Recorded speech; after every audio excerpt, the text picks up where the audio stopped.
Yeah, Clint, just open this box up of yours. Found your loom inside.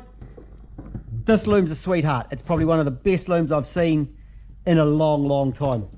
Like the speed sensor plugs on the trans are normally broken and fucked. Yours aren't. It's a sweetheart. It's a real nice loom. So I got that one under control. Your dash, no tacho, so that's pretty simple.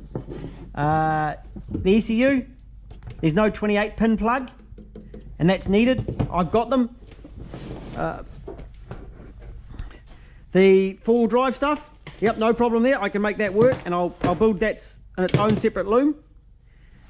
The main body loom, whew, she's pretty scruffy, but I'll tap it in. So we've got the temp gauge, the oil light, there'll be an oil light in there, so they'll be working. I'll tap in a power feed. This loom's getting its own set of relays. I know you want to do it off-road, so I'm probably going to mount them, have it so you mount them in the cabin, where it's a little bit drier.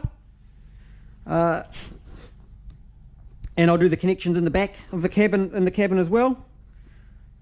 Alternator,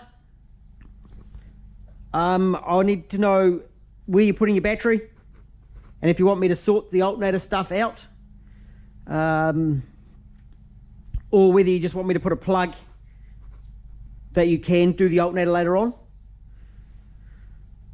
So I'm into it. That's a bit scary, but we'll make it work.